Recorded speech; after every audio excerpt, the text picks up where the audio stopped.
இயேசு கிறிஸ்துவின் மாறாத இன்ப நாமத்தினாலே உங்களை வாழ்த்தி ஆசீர்வதிக்கிறேன். கர்த்தருடைய காரியத்தை நாம் சிந்திக்கும் பொழுது கர்த்தர் நம்மோடு கூட இருக்கிறார் என்பதை நாம் பல வழிகளில் அறிந்து அவரை ஆராதிக்க கர்த்தர் நமக்கு உதவி செய்கிறார். இந்த காலை வேளையிலே தேவனுடைய பிள்ளைய சாத்தானால் அடைக்கப்பட்ட கதவுகள் தேவன் திறப்பார். நம்முடைய ஆண்டவர் கதவுகளை திறக்கும் தெய்வம்.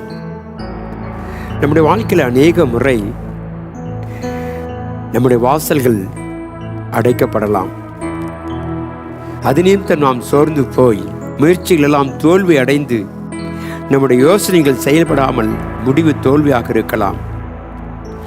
ஆனால் ஒன்று மாத்திரம் இந்த செய்தியை கேட்கிற என் அன்பான தேவ ஜனமே,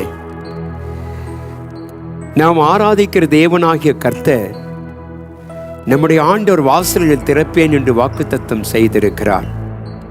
சோர்ந்து போகாதே, தைரியமாயிரு. அடைக்கப்பட்ட வாசல்கள், சாத்தானால் அடைக்கப்பட்ட வாசல்கள், நாம் முன்னேற முடியாதபடி தடை செய்கிற காரியங்கள், நம்முடைய வாழ்க்கையில ஜீவியத்தை ஒரு முன்னேற்றத்தை காண முடியாதபடி தடை செய்து கொண்டிருக்கிற பொல்லாத ஆவிகளை கர்த்தராகிய ஆண்டவர் முறியடித்து முற்றிலுமாய் வெற்றியை கொடுக்க கர்த்தர் விரும்புகிறார்.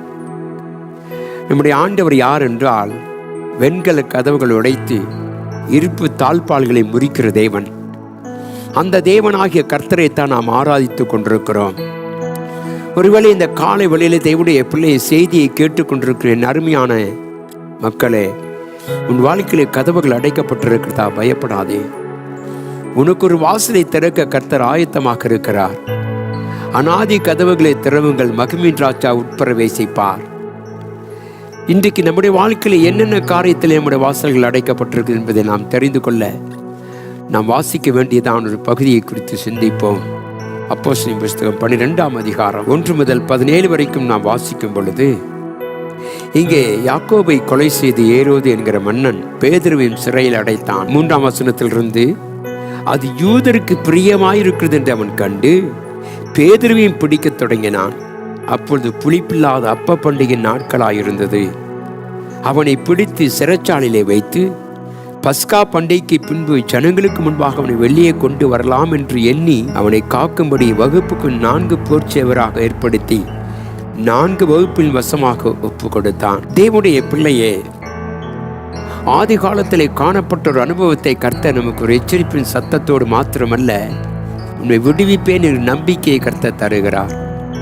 பேதுருவை சிறைச்சாலையில் அடைத்து வைத்திருக்கிறார்கள். அவனை சுற்றிலுமாய் கிட்டத்தட்ட 4 பேராக அவனோடு கூட 14 விதமான வீரர்கள் அவனை காத்து கொண்டிருக்கிறார்கள். எப்படிப்பட்டதான கதவுகள் அடைக்கப்பட்டிருந்தாலும் மறந்து விடாதே, பரலோகத்தின் வாசல் உனக்காக திறந்திருக்கும். கதவுகள் அடைக்கப்பட்டதே என்று நீ யோசித்து சோர்ந்து போக வேண்டாம். உனக்கு எதிராய் சத்துருக்கள் அநேக கதவுகளை மூடலாம். உனக்கு எதிராய் அநேக சத்துருக்கள் எழும்பி வரலாம். ஆனால் தேவன் உனக்கு முன்னாக போய் உன் கதவுகளை திறப்பேன் என்று வாக்குத்தத்தம் செய்கிறார். 6வது வசனத்தை வாசித்தோமானால், கர்த்தராகிய ஆண்டவர் பேதுருவை வெளியே கொண்டு வந்தார். ஏரோது அவனை வெளியே கொண்டு வரும்படி குறித்திருந்த நாளுக்கு முந்தின நாள் ராத்திரியிலே பேது 2 சங்கிலிகளால் கட்டப்பட்டு 2 சேவகர்கள் நடுவிலே நித்திரை பண்ணி கொண்டிருந்தான். காவற்காரன் கதவுக்கு முன்னிருந்து சிறைச்சாலையை காத்து கொண்டிருந்தார்கள். என கண்பான தேவ ஜனமே, இந்த காலை வேளை கர்த்தர் சொல்லுக்கு முன்னே போகிற நான் உன் தடைகளை உடைத்து உன்னை முற்றிலுமாய் மாற்றி உன் கதவுகளை நான் திறப்பேன் என்று கர்த்தர் சொல்லுகிறார். சாத்தான் உலகத்தில் அநேக கதவுகளை அடைக்கலாம். வேலையிலே, குடும்பத்திலே, சபையிலே பலவிதமான வாசல்களை அவன் அழைக்கக்கூடுமானால் மறந்து விடாதே, நீ ஆராதிக்கிற தேவன் அவைகளை திறக்க வல்லவர். ஆகவே அந்த முந்தின நாள், அடுத்த நாள் அவனை கொண்டு வந்து கொலை செய்யும்படியா ஏரோது தீர்மானித்துக் கொண்டிருந்த பொழுது, அந்த ராத்திரிலே கர்த்தர் இறங்கி வந்து அவன் சிறைச்சாலின் கதவுகளை திறந்து அவனை விடுவித்தவர். இந்த காலையில் இன்னும் உனக்காக ஜீவித்துக் கொண்டிருக்கிறவர் சொல்லுகிறார், நான் சகலத்தையும் செய்ய நாள் முடியும். இயேசு கிறிஸ்துவின் நாமத்தினாலே உங்களுக்கு நான் சொல்லுகிறேன், நீ ஆராதிக்கிற தேவன் உன்னை கைவிட்டு போகிற தேவன் அல்ல, உன்னை காப்பாற்றும் தெய்வம். சிந்தித்து பாருங்கள், சத்துரு அநேக உபாய தந்திரங்களை செய்கிறான். சபையிலே பலவிதமான காரியங்களை செய்து ஒருவேளை நம்முடைய வாழ்க்கையில சில நஷ்டங்களை கொண்டு வர வேண்டும் விரும்பினாலும் கூட பயப்படாதே.